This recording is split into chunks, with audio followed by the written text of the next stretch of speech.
নমস্কার। জননীং স্বারদং দেবীং রামকৃষ্ণং জগতগুরুং পাদপদ্মে তয় শ্রিত্বা প্রণমামি মুহুর্মুহুর।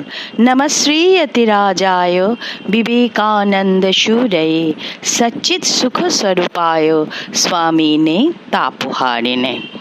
আজকের পাঠ স্বামী চেতনানন্দজি মহারাজের লেখা ধ্যানলোকে শ্রীমা সারদা দেবী থেকে মায়ের একটি ধ্যানচিত্র পাঠ করার চেষ্টা করছি।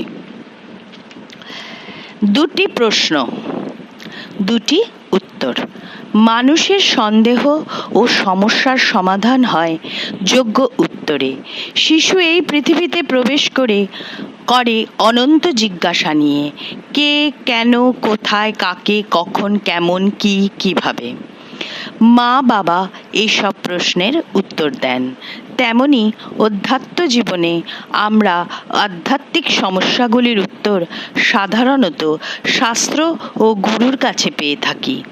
জগতের সমস্ত আধ্যাত্ম পিপাসুকে কামের জ্বালা ও কর্মের বাধা, এই দুটি বাধার ভিতর দিয়ে যেতে হয়। স্বামী বাসুদেবানন্দ শ্রী শ্রী মায়ের কাছে এই দুটি সমস্যার যে উত্তর পেয়েছিলেন তা আমাদের জানিয়ে গেছেন। একদিন উদ্বোধনে চন্দন ঘষছি। মা উত্তর দিকের দরজার ধারে দক্ষিণ পশ্চিম দিকে মুখ করে মালা জপ করতে বসেছেন। কেউ নেই দেখে জিজ্ঞাসা করলাম, মা, মাঝে মাঝে মন দুর্বল হয়ে পড়ে কেন? তিনি শুনেই মালা রেখে বললেন, ওদিকে নজর দিও না। কার মনে দুর্বলতা না আসে এক ঠাকুর ছাড়া? আজ পর্যন্ত এমন কোনো মহাপুরুষ জন্মেছেন কি যার মনে কখনো কোনো দুর্বলতা ওঠেনি? যদি শুধরবার চেষ্টা থাকে, যদি মানুষ বুঝতে পারে যে আমার মনে দুর্বলতা উঠছে, তাহলে ওই জিনিসটাই একটা মস্ত শিক্ষা। মহামায়া খুশি হয়ে তখন তাকে পথ ছেড়ে দেন। মানুষ কিছুদিন ভালো থাকলেই মনে করে আমার সব হয়ে গেছে, আরও উঁচুতে উঠবার চেষ্টা ছেড়ে দেয়। কিন্তু বিবেকের মনেও মাঝে মাঝে দুর্বলতা দিয়েই ঠাকুর স্মরণ করিয়ে দেন যে এখনো সাধনা শেষ হয়নি। ভূত প্রেত ওসব ওত পেতে চারপাশে বসে আছে, সুবিধে পেলেই ঘাড়ে চেপে বসবে। এতে হয় কি, অহংকার নষ্ট হয়। যতদিন বাঁচবে সাবধানে ঠাকুরের শরণাগত হয়ে থাকবে। অহংকার হলেই ওইসব হিজিবিজি মনে উপস্থিত হবে। শেষ পর্যন্ত শরণাগতির ভাব নিয়ে থাকতে হয়।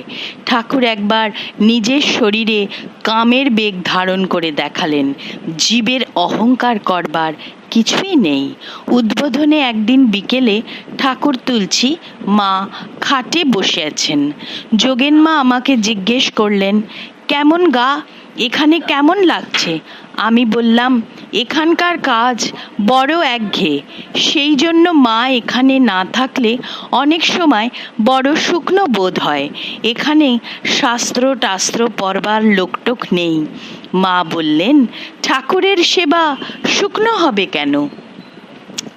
মানুষের মন এক একটা অবস্থায় থেকে অভ্যস্ত হয়ে পড়ে, তখন অন্য অবস্থায় গেলে ভালো লাগে না। দেহ মন ঠিক আগের মতনই চায়। তখন ঠাকুরের কাছে প্রার্থনা করতে হয়, দেখবে তিনি কেমন মন সরস করে দেন। আর সাধনার প্রথম জীবনে দিনরাত জ্ঞান চর্চা ভালো নয়, মনটা শুকিয়ে ওঠে। ঠাকুরের লীলা চর্চা করলেই দেখবে আবার মন কেমন সরস হয়ে উঠছে। শরৎ কেমন সুন্দর লীলা প্রসঙ্গ লিখেছে। মাস্টারের লেখা কথামৃত শুনলে প্রাণ শীতল হয়ে যায়। অক্ষয় মাস্টারের পুঁথি রোজ একটু করে পড়ো। সময় করতে পারলে রোজ আমি একটু করে শুনতাম।